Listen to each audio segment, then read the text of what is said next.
And aloha! Welcome to the BlueNote Fan Report. I'm Guy, the Hawaii Blues fan, and I'm your host on the only program that is by a fan, for the fan, and absolutely about you, the fan. So are you Guy or Guy?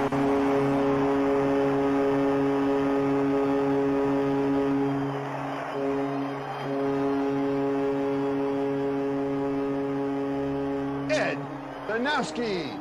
You're not in Hawaii? I wish. To Mr. Gary Younger. Hi, Guy. Hey, sir, how are you? And Brock, how are you doing? Doing great, sir. Doing great. Honored to have you on the show.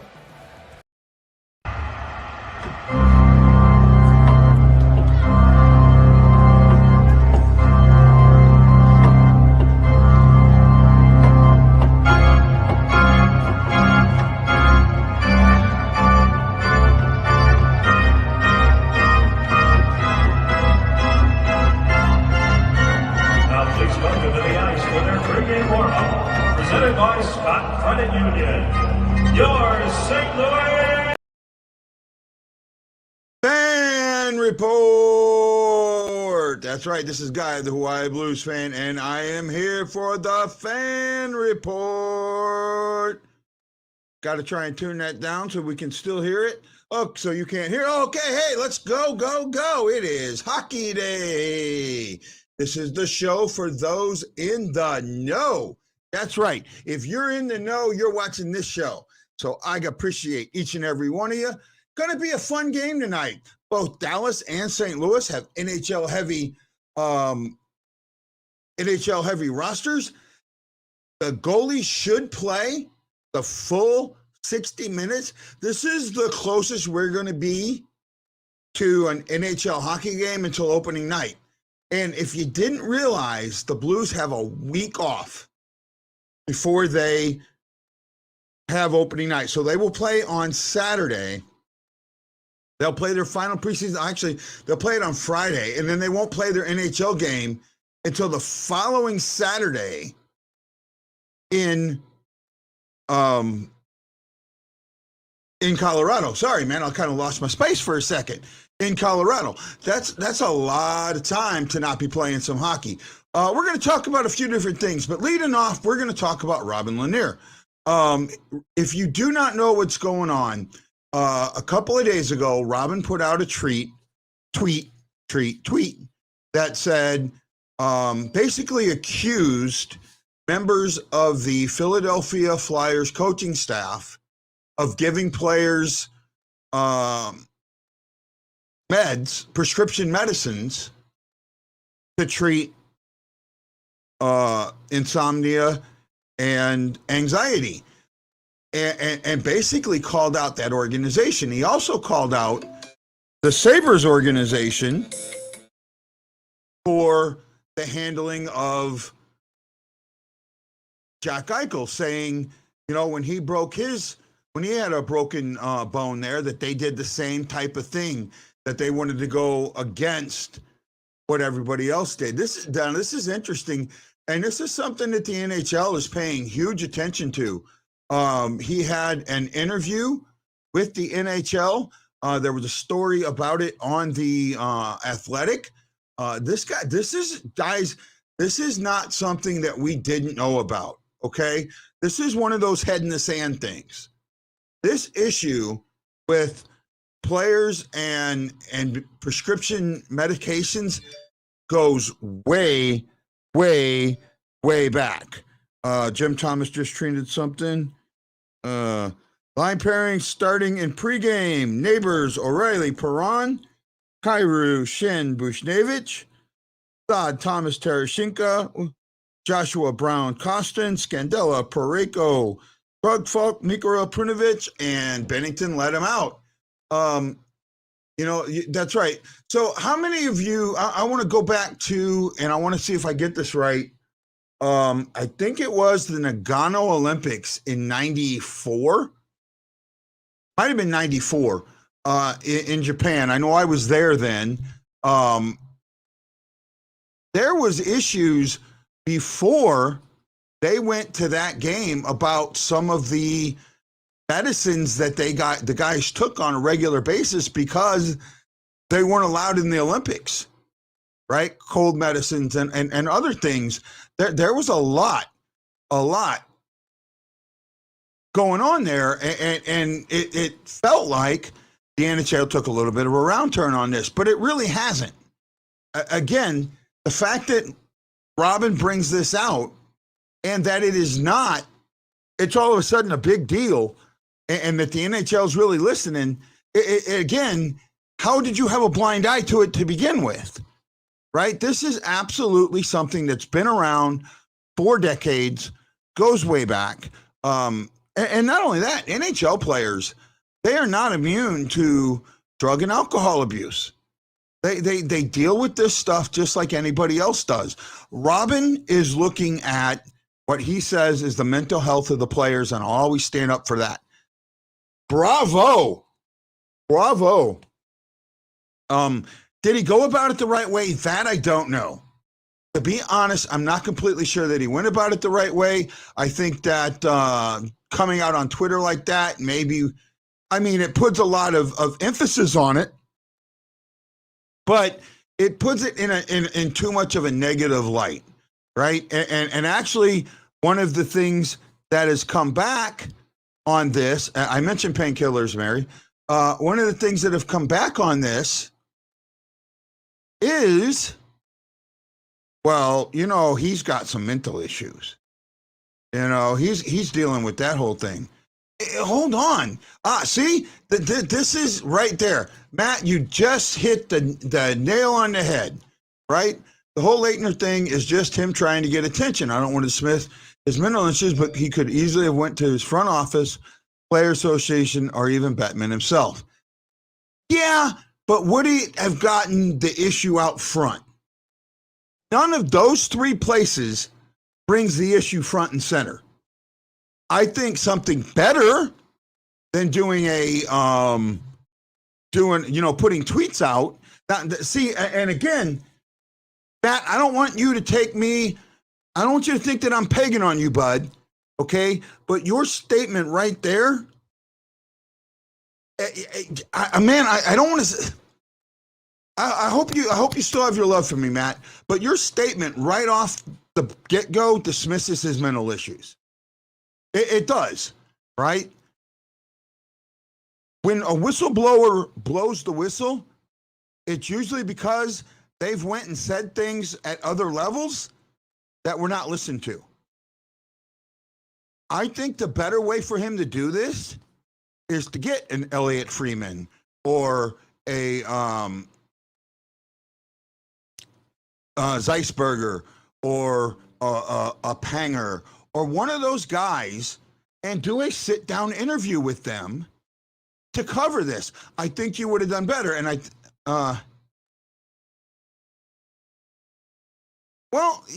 okay, but what are the facts? The facts are that this happens. The fact that he went on Twitter doesn't mean that he is looking for attention. No, I'm sorry. That's not, I disagree with that.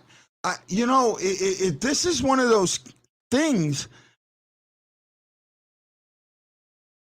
I served in an organization that was much like the NHL. It was an organization that knew things were going on and didn't care. Head in the sand.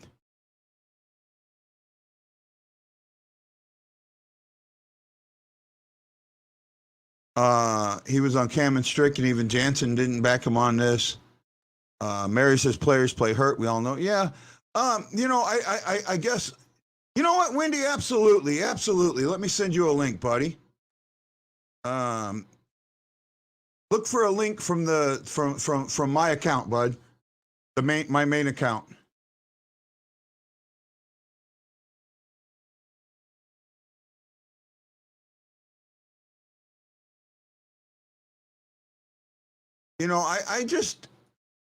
I sent it there. I sent it there, Wendy. Ashley says Robin's come a place where he wants to help others with mental issues and get the correct help. See, that's kind of what I feel, right? I'm just not. All I'm saying is that Twitter wasn't the best place. Now it did really expound on this. No, this was from a couple of days ago, actually. It really was. Well, Matt, I appreciate that. See, now that is the way to do it. I've been dealing with something in one of the groups on Facebook. One of the admins doesn't like me, so they delete my stuff automatically and other things like that. Yeah, Chris, we're talking about Leitner from the man, I'm just going blank, guys. I'm dealing with my own mental issues, by the way. We're dealing with the things that he put out on Twitter a couple of days ago, and I read an article today that he had a sit down with the NHL, and he really brought up mental issues, right? But Matt, that's what everything is about. Vegas, yeah, thank you. That's what everything's about. You can disagree and have debate. Debate is a great thing. It is a great thing. It is how problems get solved. Debate is how problems get solved. That is where I think that Leitner might have gone a little wrong, right? I think that the Twitter might not have been the best spot. So, hey, let me welcome in the man, the myth, and the enemy, Windy City. Hey, Windy, how you doing, bud? What's up? Not much. So I don't know how much you know Leitner, but when he played with Chicago, he went to Chicago right after his Time in the Islanders. Yeah, after after the stuff came out from the Islanders, right? So he deals with bipolar depression and some other things, right? So now he goes on Twitter and he basically blasts Philadelphia and he blasts Buffalo. Yeah. Right? I think it's about time, and this is a head in the sand issue for me. But I just think that he could have done it a better way. Leonard's always been one of those players that has been known to be outspoken. He's not afraid to speak. And what he did on Twitter the other night, I even said he looks like he's going to war against the NHL when it comes to medical and health of players right now. How it clearly is showing with what he was saying, if it's all true and stuff, there's an issue. And I would not be surprised what Leonard is saying is at the least in a way of false, because he seems like he's going on experience of what he had to deal with in Buffalo. And he does have teammates who did play with the Philadelphia Flyers. Now, maybe the players said to Leonard, and Leonard, knowing he has a big social media presence on Twitter, that's when he said it all and blew it up on Twitter. Ashley Doan says Robin has spoken about before about handling the pandemic. Yeah, okay, this, and that's what's getting lost in all of this, okay, is because it was him that did it. This is not a new issue. It's not. I think I'm a little older than you, Wendy. I'm not sure when you were born, but do you remember the 94 Olympics? I was not even born yet. Okay. Well, see, the 94 Olympics was the first time that NHL players went to the Olympics. And the Olympics, the International Olympic Committee, was just starting drug testing. Yeah. Right? Just starting drug testing. And one of the things that was an issue was a lot of the stuff that the players were given from the team normally was popping on the list. What was stuff that was not eligible to take from the IOC and the doping. So this team's giving. My issue is and I think a lot of people might see this, is which doctor, because I know a doctor is more than likely giving them this, but does the doctor have the best interest of the patient in mind? Now, the proven example of this, and again, this is a make-believe example, but it's an example based in fact. Any Given Sunday. Do you remember that movie? I don't think so. Okay, that was the football movie, and there's a scene there where Cameron Diaz is with Al Pacino and a trainer and a doctor, and the doctor is telling them, well, this guy has this and this guy has that, telling them what these guys have. Yeah. And then they go, and he's going, well, if this player plays, this could happen. Well, if this player plays, that. And what they end up doing is going, well, you know, what, and they make a decision, and someone asks, well, what do we play the players? Oh, Cap can play, and this guy can't. At this point, it is the doctor's responsibility to tell the player exactly what the player needs to hear. Yeah. But because the doctor is hired by the team, the doctor's motives are come into suspect. Yeah. Right? These guys should always, when they're given a medication from the team, be told, go to your own doctor before you take this. Yeah. Right? And they're not. And I think that is what Leitner is bringing to light more than anything else. And not only that, I think that the Buffalo's handling of the Eichel situation is atrocious. Buffalo's just a mess. Honestly, I feel like the ownership group of the team and the front office as a whole, they don't know what the hell they're doing as an organization in a whole. I understand stripping Eichel of the C, but there's more to it by them not allowing Eichel to do what he wants. Yes, an NHL player hasn't ever had this procedure, but if it would have helped him in the long term and where he would be playing at the start of the season, we could have seen Eichel potentially moved before this. No, I agree with you. And not only that, it's the players. It's his health. Yeah. If he wants this surgery, it's his health. Yeah. Hey, by the way, Buffalo, you know you have an insurance policy on that contract, right? So if something happens, they don't pay that. The insurance does. Yeah. Right? And okay, so your insurance rates are going to go up a little bit, but everybody's insurance rates are going to go up. Yeah. That's part of the sport. That's part of the sport. You know, that's why you have insurance on these contracts. That's why you do these things. I'm saying this, the Eichel situation's probably not finished, and I would not be surprised if Buffalo does something even more stupid when it comes with Eichel's situation. Okay, now Matt Lowe says, yeah, but Guy, all of that stuff can be handled internal. See, I just, and the Eichel thing shouldn't be compared. Same thing with Tarasenko. You might have some inside knowledge, but I don't. Okay, I do have a little inside knowledge on Tarasenko, and I'm not going to get into it. Plain and simple. I knew, and Wendy, I think when this Tarasenko first thing came out, you heard me say, not happening. Will not be traded. Going to play for the Blues this season. Right? I knew that. I knew what was coming.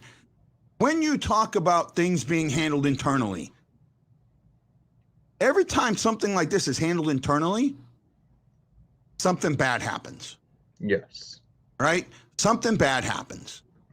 When it is not handled in a clear glass, you're taking a chance of human nature being involved and something not right happening. And this is exactly what I think's happened with Eichel, what I think's happened within the Lanier issues, and what I think's happened with Tarasenko.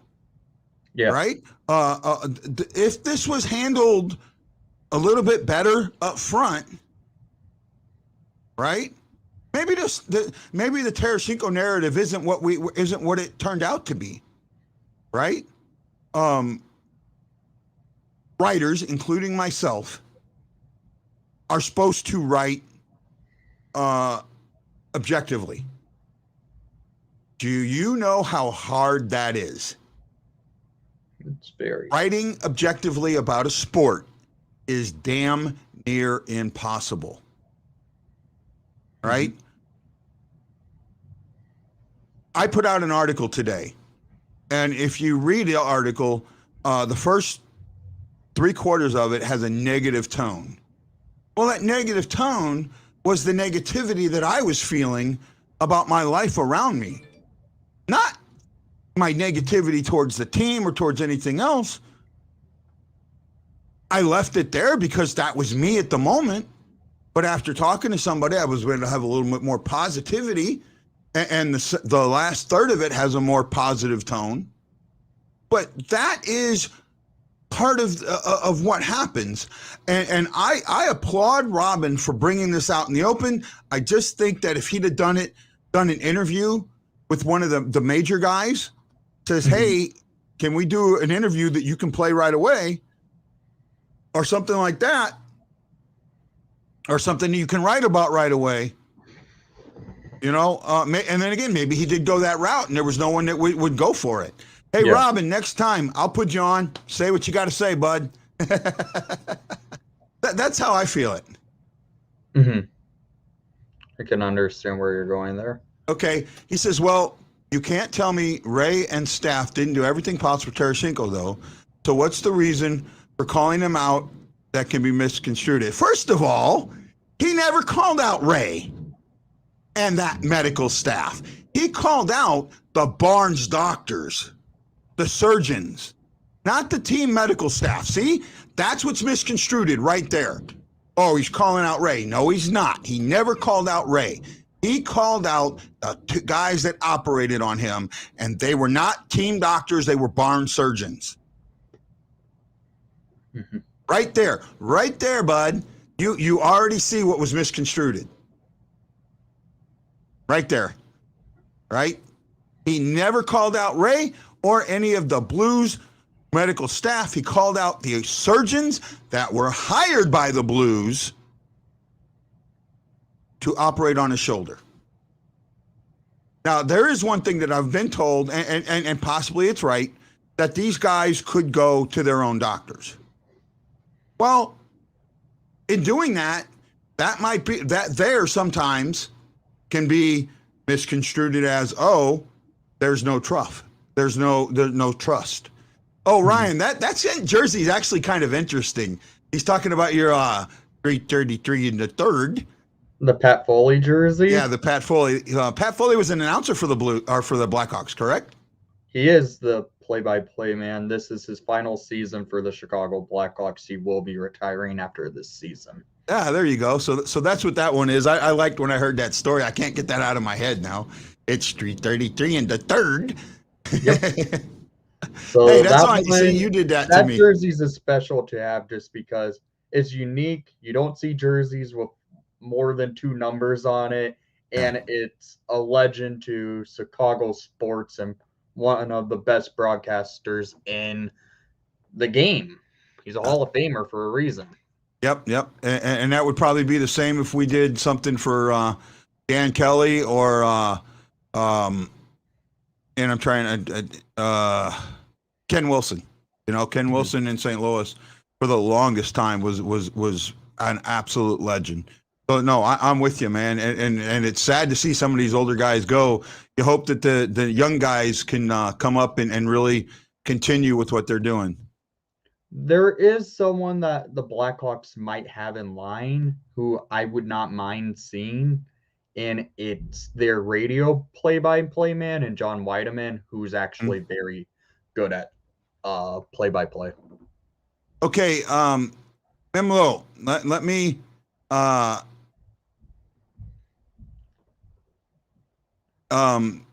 says, well, obviously they knew who the surgeons were, and a very normal procedure, not to mention STL is like one of the best in the nation. You know, Barnes Hospital doesn't have the reputation you think it has. It really doesn't. I know a lot of vets that go through, and I almost went through Barnes for my hand surgery, right? I had a halo and 2 neck surgeries on my C1, and I'm no Tarasenko. Well, again, a lot of times when you're having, look, I don't know the whole situation. I just know he's had to have surgery on it 3 times, right? Mm-hmm. And the first 2 were considered a failure. That we know, and that is why teams have passed on a possible trade, right? That is an absolute. That was according to Jeremy Rutherford of The Athletic, and I think Luke Korick of NHL.com also put out something saying that one of the reasons that teams are bulking at the X-rays. I'm also the MRI. Elliot Freeman also mentioned something about that. Right. Yeah. So we know the first 2 surgeries were botched, right? That they were considered failures. Right. The third surgery that was held by an orthopedic specialist, and actually one of the better ones in the country, came out and said that the first 2 surgeries were not done correctly. Right. So that's the thing that you're looking at there, bud. And Matt Nimlo, I hope you went and read my article called The Tarasenko Narrative, because I address a lot of this in there.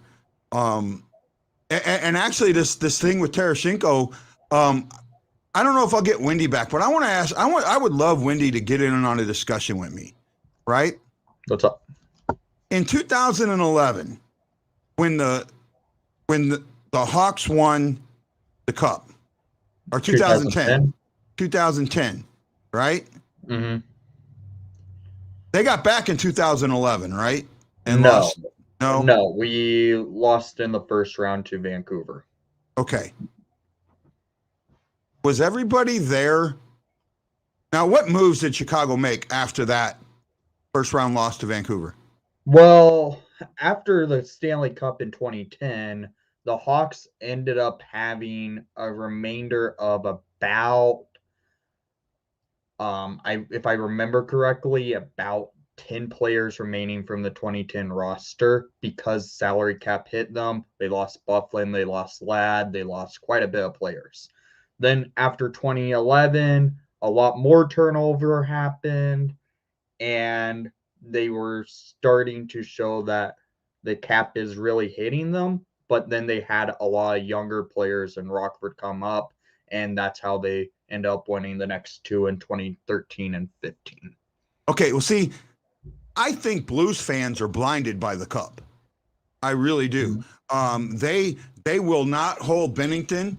Well, a majority of them will not hold Bennington responsible for any of his poor play in the playoffs. 0-9, with like almost a 396 goals against average and an 820 or 860 save percentage. I'd have to look at it again. Berube, since the bubble, has not been the same coach. The team hasn't been the same, and the turnover hasn't been that great. I mean, there's been some turnover now, but up to that point, it wasn't that heavy, right? How many players did you guys lose after winning the Cup? Was it like, that's not a lot, because 3 is not a lot at all. Like, where instance the Hawks lost like 10 players from 2010, right? Then they lost about 5 players after 2013, and then about 12 players after 2015. 3 is not a lot. Yeah, you only got how many? So you won 3 cups in 5 years. What, 2 players, 3 players have the 3 rings? I can name them all off. It was Patrick Sharp, Patrick Kane, Marian Hossa, Nicholas Jarmerson, Jonathan Toews, Duncan Keith,